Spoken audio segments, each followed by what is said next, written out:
அனைவருக்கும் வணக்கம். 2000 ஆண்டுகளுக்கு முன்பு தமிழகத்தை ஆட்சி செய்த மூவேந்த மன்னர்களாகிய சேர, சோழ, பாண்டிய மன்னர்களை தவிர வேளிர் குலத்தை சேர்ந்த குறுநில மன்னர்களும் தமிழகத்தை ஆண்டனர். அவர்களில் கடையேழு வள்ளல்கள் குறிப்பிடத்தக்கவர்கள். மயிலுக்கு போர்வை அளித்தவர் பேகன், முல்லை கொடிக்கு தேர் தந்தவர் பாரி, புகழ்பெற்ற பாணர்களுக்கு குதிரையை பரிசாக அளித்தவர் காரி, எந்த ஒரு பயனையும் எதிர்பார்க்காமல் கொடுப்பவர் ஆய், ஔவைக்கு நெல்லிக்கனி அளித்தவர் அதியமான், நண்பர்கள் வாழ்க்கை நடத்த வேண்டிய அனைத்து வசதிகளையும் அளித்தவர் நல்லி, குறுநில நாடுகளை பாணர்களுக்கு அளித்தவர் ஓரி. அதியமானும் சங்ககால புலவரான ஔவையாரும் நெருங்கிய நண்பர்கள். வேள்பாரியைப் போலவே அதியமானும் கொடைகுணம் கொண்ட கடையேழு வள்ளல்களில் ஒருவர். அதியமானின் வள்ளல் தன்மையை பற்றியும் மக்கள் மேல் அவர் கொண்டுள்ள அக்கறை குறித்தும் ஔவையார் தன் அறிவு திறமை மிகுந்த பேச்சாற்றலால் போரினை தடுத்து நிறுத்தியதை குறித்தும் இந்நாடகத்தின் மூலம் காண்போம். கதாபாத்திரங்கள்: அரசர் அதியமானாக சாய் வினோத், அரசர் தொண்டைமானாக சுதர்ஷன், அமைச்சர்களாக மனோவா, சுகந்த் மற்றும் சரண், பெண் புலவராக ராபியா மற்றும் இனியா, படை தலைவர்களாக கோபிநாத் மற்றும் யஷ்வந்த், காவலாளர்களாக விக்னஜித் மற்றும் கண்ணன். காட்சி 1. இடம் அரசர் அதியமானின் அரசவை.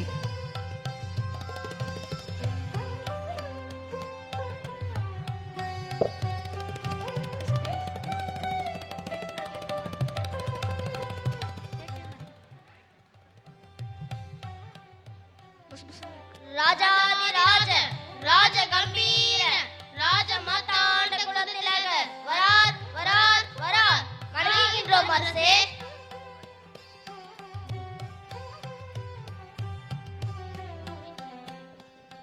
அமருங்கள் அமைச்சர்களே.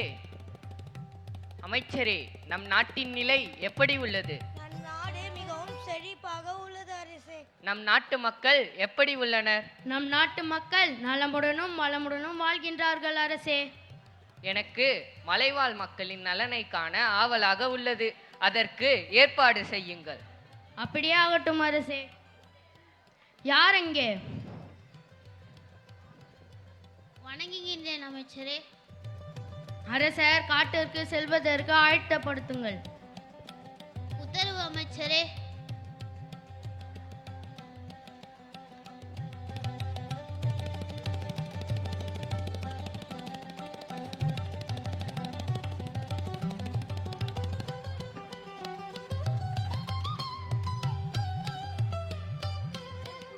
அரசர் காட்டிற்கு செல்வதற்கு ஆயத்தப்படுத்த கட்டளையிட்டிருக்கிறார். அரசர் கூறியபடியே ஆயத்தம் பண்ணுகிறோம்.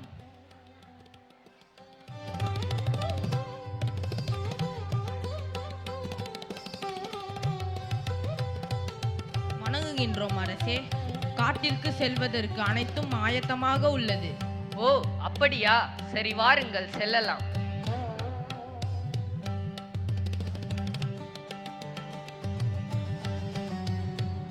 காட்சி 2. இடம் காட்டின் வளத்தை காணுதல்.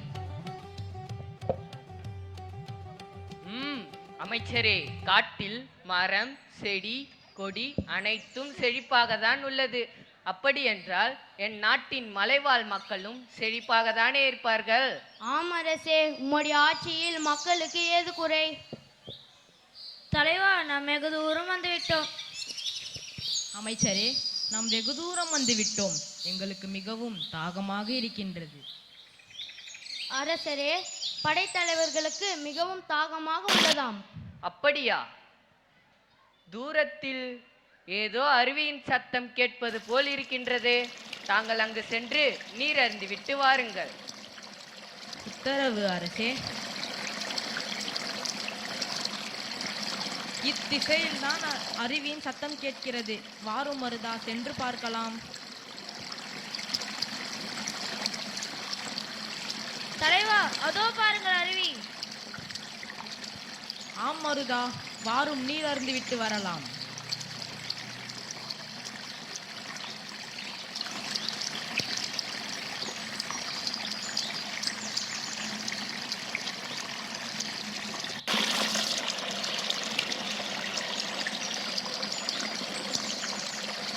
ஆஹா, எவ்வளவு சுவையாக இருக்கிறது. இப்பொழுதுதான் தாகம் தீர்ந்தது. ஆம் மருதா. மருதா, இந்த காட்டின் வளத்தை பார், எவ்வளவு விசித்திரமாக இருக்கின்றது. மருதா, தூரத்தில் ஏதோ மின்னுவது போல் தெரிகின்றதே. ஆம் தலைவா, அது என்னவா இருக்கும்? வா, வாரும் அருகில் சென்று பார்க்கலாம்.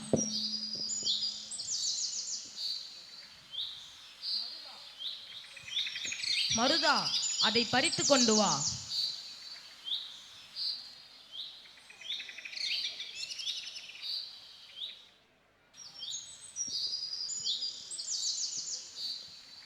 இது என்ன கனியாக இருக்கும், இப்படி மின்னுகிறது?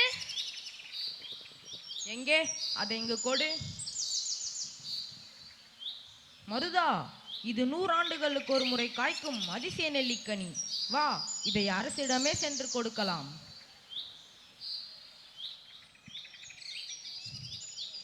வணங்குகின்றோம் அரசே. இக்கனியை நாங்கள் உங்களுக்காக பறித்து கொண்டு வந்தோம். இக்கனி ஏன் இப்படி மின்னுகின்றது? இது 100 ஆண்டுகளுக்கு ஒரு முறை காய்க்கும் அதிசய நெல்லிக்கனி. இதை உண்டால் நீண்ட காலம் நோயின்றி இளமையுடன் வாழலாம் அரசே. இக்கனியை நீங்கள் உண்ணுவதற்காக தான் பறித்து கொண்டு வந்தோம்.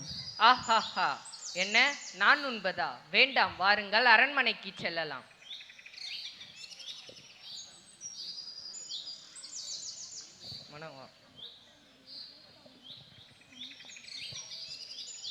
காட்சி 3, இடம் அரசர் அதியமானின் அரசவை.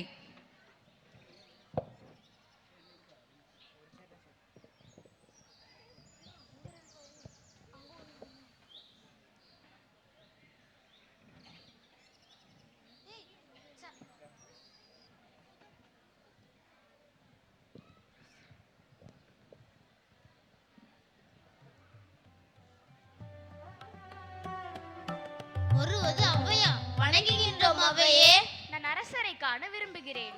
அம்மையே, சற்று பொறுங்கள். நான் அரசிடம் சென்று அனுமதி பெற்று வருகிறேன். வணங்குகின்றேன் அரசே. உங்களை காண தமிழ் புலவர் ஔவையார் வந்திருக்கிறார். என்ன, ஔவையாரா வருகிறார்? வாருங்கள், வாருங்கள் அம்மையே. வாழ்க உம்மாட்சி, வளர்க உன் புகழ். அமருங்கள். ஔவையாரே, தாங்கள் நலமாக உள்ளீர்களா? நலமாக உள்ளேன் அரசே, நீங்கள் நலமாக உள்ளீர்களா? நலமாக உள்ளேன் ஔவையே. தாங்கள் நெடுந்தொலைவிலிருந்து வந்துள்ளீர்கள். இக்கனியை உண்டு சற்று ஓய்வெடுங்கள்.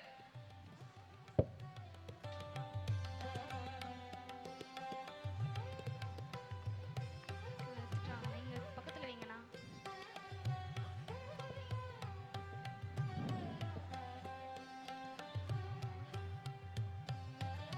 அமைச்சரே, ஔவையார் அருந்துவதற்கு தண்ணீரை எடுத்து வாருங்கள். யார் அங்கே? கூறுங்கள் அமைச்சரே. ஔவையார் அருந்துவதற்கு தண்ணீரை எடுத்து வாருங்கள். உத்தரவு அமைச்சரே.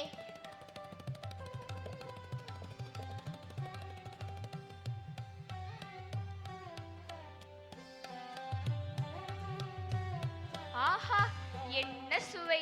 இப்படிப்பட்ட கனியை என் வாழ்நாளில் நான் உண்டதே இல்லை. அரசே, இக்கனி உமக்கு எப்படி கிடைத்தது? இது சாதாரண நெல்லிக்கனி அல்ல. வேடர்களாலே காண முடியாத மலை உச்சியில் ஒரு அதிசய நெல்லி மரம் ஒன்று உள்ளது. அது 100 ஆண்டுகளுக்கு ஒரு முறை மட்டுமே கனி தரும். இதை உண்பவர்கள் நரை பிறை ஏதுமின்றி நீண்ட காலம் உயிர் வாழ்வார்களாம். என்ன காரியம் செய்து விட்டீர்! நீரல்லவா இக்கனியை உண்டிருக்க வேண்டும். இக்கனியை நீர் உண்டால் நாடு நலம் பெறும், மக்கள் வளம் பெறுவார்கள், புலவர்கள் மகிழ்ச்சி அடைவார்கள். ஏழை புலவராகிய நான் நீண்ட காலம் வாழ்வதால் யாருக்கு என்ன பயன்? ஔவையாரே, அப்படி சொல்லாதீர்கள். நான் நீண்ட காலம் வாழ்வதால் யாருக்கு என்ன பயன்? தங்களால் மொழி வளம் பெறும், நாடு வளம் பெறும், மக்கள் உணர்வு பெறுவார்கள். உண்மையை மறைத்து என்னை உண்ண வைத்து விட்டீர். வள்ளல்கள் எல்லோரையும் இந்த செயலால் நீர் வென்று விட்டீர். வாழ்க புகழ், வாழ்க உன் தமிழன்பு. நெடுமலை விடரகத்து அருமிசை கொண்ட சிறியிழை நெல்லி தீங்கனி குறியாது ஆதல் நின்னகத்தடுக்கி சாதல் நீங்க எமக்கு ஈத்தனையே. மிக்க நன்றி ஔவையே. ஔவையாரே, தாங்கள் எந்த அரண்மனையிலும் 2 நாட்களுக்கு மேல் தங்குவதில்லையாமே? அரசே, நான் அரசவை புலவர் அல்ல, மக்களின் புலவர். ஏழை எளிய மக்களோடு பழகுவதில் நான் பெரும் மகிழ்ச்சி அடைகிறேன்.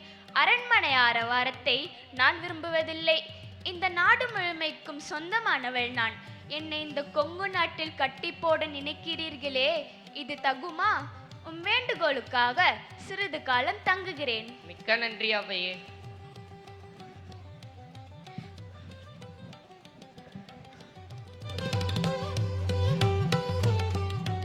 காட்சி 4 அதியமானும் ஔவையாரும் கலந்துரையாடல். அரசே, உன் பெயரில் தான் அதியமான் நெடுமான் அஞ்சி என்ற சொல்லுள்ளதே தவிர உன் முகத்தில் ஏன் சோகம் தெரிகிறது? வேறொன்றுமில்லை, தொண்டைமான் போர் தொடுப்பதாக தூது அனுப்பியுள்ளார். அதை நினைத்துதான் வருந்துகின்றேன். என்ன, போரை கண்டு நீரா அஞ்சுகிறீர்? உம்மை எதிர்க்க வரும் எதிரியின் தலையை வீழ்த்தி வெற்றி கண்டவர் நீர். நீரா போரை கண்டு அஞ்சுகிறீர்? நான் போரை கண்டு அஞ்சவில்லை. போரிடும்போது ஏற்படும் உயிரிழப்பை நினைத்துதான் வருந்துகின்றேன். தந்தையை இழக்கும் பிள்ளைகள், கணவனை இழக்கும் மனைவி, மகனை இழக்கும் தாய், இவ்வளவு உயிரிழப்பை நினைத்துதான் வருந்துகின்றேன். ஓஹோ, இப்பொழுது புரிகிறது வருத்தம். தொண்டைமானிடம் போரை தடுக்க நான் தூது செல்கிறேன். உன் பெயருக்கு எந்த இழுக்கும் வராமல் நான் பார்த்துக் கொள்கிறேன். வருத்தம் வேண்டாம். வருகின்றேன் அரசே. மிக்க நன்றி ஔவையே.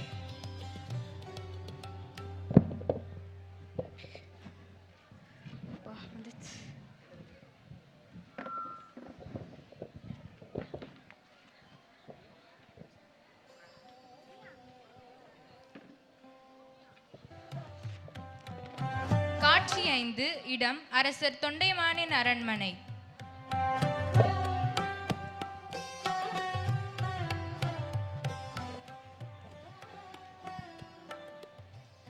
அமைச்சரே, நமது படை போருக்கு ஆயத்தமாக உள்ளதா? ஆமரசே, ஆயத்தமாக உள்ளது. அதியமான் நம் படையை கண்டு அதிர்ந்து போக வேண்டும். அதியமான் இப்போதே அதிர்ந்துதான் போயிருக்கிறார் அரசே. புலவர் ஒருவரை சமாதானத்திற்கு தூது அனுப்பி உள்ளாராம். என்ன, அதியமான் தூது அனுப்பியுள்ளாரா? ஆமரசே. வரட்டும் வரட்டும். தூது வரும் புலவரே நம் படை கருவிகளை கண்டு அஞ்சி ஓட போகிறார். இதோ தமிழ் புலவர் ஔவையாரே வந்து விட்டாரே. போரை நிறுத்த வந்திருக்கும் தாயே, வருக வருக. தொண்டைமான் தரும் வரவேற்பை பார்த்தால் என் வருகை எண்ணி காத்திருப்பதாகவே தெரிகிறது. என் பகைவரி நாட்டில் இருந்து வந்தாலும் தாங்கள் தமிழ் புலவர் அல்லவா? தங்களின் வருகை எங்களுக்கு மகிழ்ச்சி அளிக்கிறது. நீரும் தமிழ் மீது அன்புடையவர் என்பதை அறியும் பொழுது நான் மகிழ்ச்சி அடைகிறேன். அந்த மகிழ்ச்சியோடு எனது படை கருவிகளை பார்க்கலாம், வாருங்களேன். அதை பார்த்து நான் என்ன செய்ய போகிறேன்? எத்தனை பெரிய அரசரோடு உங்கள் அதியமான் மோத போகிறான் என்பதை நீங்கள் அறிய வேண்டாமா? அதையும் தான் பார்ப்போமே, வாருங்கள் செல்லலாம்.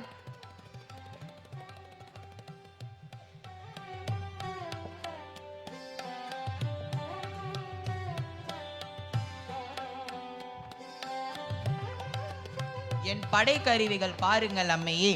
இவ்வளவு பெரிய படை கருவிகள் இதற்கு முன் நீங்கள் பார்த்திருக்க மாட்டீர்கள். பார்க்கும் போதே வியப்பாக இருக்கிறதல்லவா? கருவிகளின் அளவு மட்டுமின்றி அவற்றை அழகாக அடுக்கி வைத்திருக்கும் முறையும் என் கண்களை கவருகின்றன. அதியமானின் படை கருவிகளை பற்றி கூறுங்களேன். அதை ஏன் கேட்கிறாய்? அவை இவ்வளவு அழகாக இல்லை. அதியமான் அடிக்கடி போர் புரிந்து கொண்டிருப்பதால் அவரது படை கருவிகள் எல்லாம் பகைவரின் உடலை துளைத்து குருதி கரைகளுடன் நுனி ஒடிந்தும் கூர் மழுங்கியும் கொல்லனி நுழைகளத்தில் கிடைக்கின்றன. என்ன யோசனை தொண்டைமானே? ஏன் உன் முகம் மாறிவிட்டது? நீங்கள் கூறிய செய்திகள் என்னை சிந்திக்க வைக்கிறது.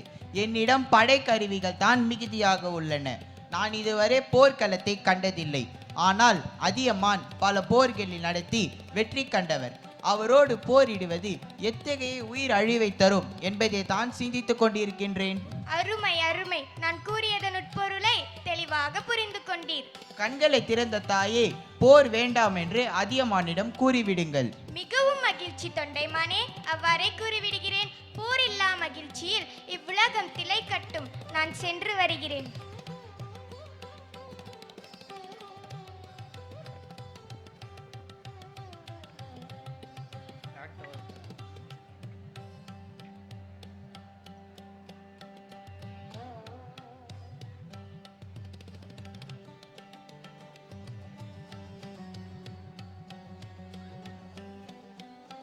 அறிவே ஆயுதம் அறமே அமைதி, அறிவே ஆயுதம் அறமே அமைதி.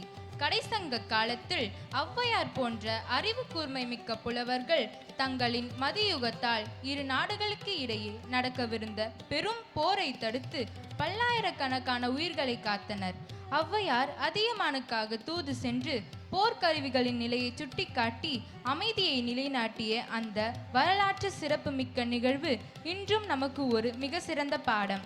ஆனால் நவீன யுகத்தில் இரு நாடுகளுக்கு இடையே போதிய அமைதி மற்றும் புரிதல் இல்லாத காரணத்தால் போர்கள் நிகழ்ந்து உயிர் சேதங்களும் பொருளாதார பற்றாக்குறைகளும் ஏற்படுகின்றன. அன்றாட தேவைகளுக்காக கூட மக்கள் அவதியுறும் சூழலை நாம் காண்கின்றோம். ஆகவே பழங்கால புலவர்களின் அந்த அறநெறியை பின்பற்றி இனி வரும் காலங்களில் போரில்லாத அமைதியான உலகை படைப்போம் என்ற உயரிய சிந்தனையை முன்வைத்து இந்நாடகத்தை நிறைவு செய்கிறோம். வாழ்க தமிழ், வளர்க தமிழ். நன்றி, வணக்கம்.